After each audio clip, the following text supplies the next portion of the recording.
What's going on, guys? So one of these days I plan on doing a little podcast conversation thing with Yules1 here on YouTube to talk about the actual bias against Sony throughout the years. I mean, we kind of touched up on some of this stuff, I think it was last summer, but things are going way too far at this point, okay? Throughout the PS3 generation, we always saw bias against Sony, lies about Sony, misrepresentations of, statements, misquotes, stuff like that. We always saw that type of stuff. Advertisements, quotes, whatever. People stretch the truth.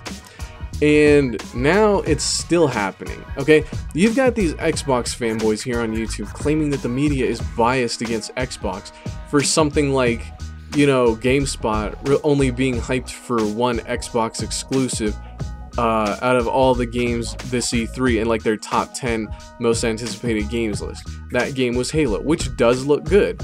But at the end of the day, Microsoft really didn't have that many games, especially games to be that excited for. When you compare, Fallout, Doom, Call of Duty, Assassin's Creed, The Last Guardian, Uncharted, Horizon, all this stuff, I mean, really, is Tomb Raider or Forza supposed to stand up to something like Fallout? Are you kidding me? So that's the type of stuff that Xbox fans say is bias.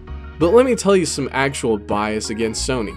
The Shenmue 3 situation. People saying, let's stop donating to the Kickstarter because Sony lied to you. Sony's taking money from you. The truth is that Sony is getting no money from the Kickstarter, and Sony is only helping fund the PS4 version, and they're gonna market the PS4 version. That's it. They're not funding the entire project, and it doesn't seem like they're funding the entire PS4 version. So people saying that you need to stop donating to the Kickstarter, I mean, by doing that, you might end up making it so that the game doesn't happen. You know what I mean? The thing is, with the Kickstarter thing, if you donate $29 or more, you get a copy of the game anyway. A game that's probably going to be $60 when it comes out, you're getting it for half price by helping make the project.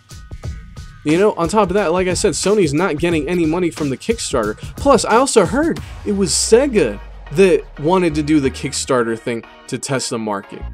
So if that's the case, why is everybody bashing Sony? It's unbelievable, dude, this entire situation. The bias, the lies, it's insane. These people that keep criticizing Sony, they could end up making it to where the game doesn't happen. The game that people have been waiting like 15 years for, all because of this bias. Let's talk about some of the bias that we've seen in the past, okay? Some actual bias. When Arthur Gies of Polygon worked for IGN and he reviewed Crysis 2, he criticized the PS3 version's graphics and gave the graphics a lower score than the Xbox version's graphics because he said when you put the two versions side by side, the 360 version clearly looks better. There were sites like Lens of Truth and Digital Foundry that proved him wrong. Each version has its perks and each version has its problems. Okay, advantages, problems, whatever. So the Xbox 360 version may run at a slightly higher resolution, but it has other issues that the PS3 version doesn't have. Stuff like that. But Arthur Gies didn't talk about any of that stuff. He just said when you line them up side by side, the 360 version clearly looks better. He outright lied about this game, And he had professional sites like, like I said, Digital Foundry, Lens of Truth, proving him wrong. Fast forward a few years later to Battlefield 4 on PS4 and Xbox One, and he tries to downplay the fact that the PS4 version runs at a higher resolution.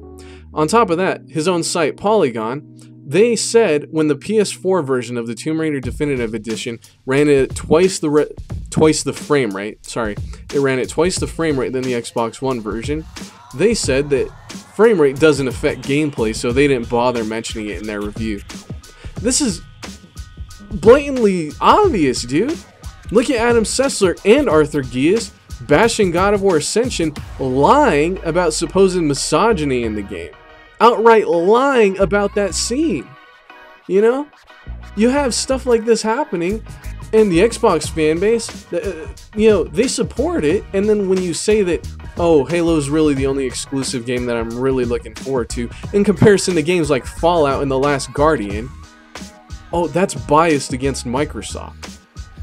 But, you know, criticizing, you know, Sony for this whole Shenmue 3 thing in a way that you can make it to where the game doesn't end up happening, that's perfectly okay, right?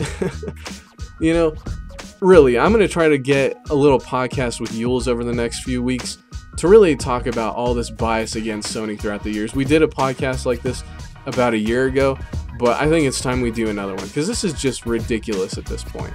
Absolutely insane. Anyway, that's pretty much it, guys. Keep it frosty.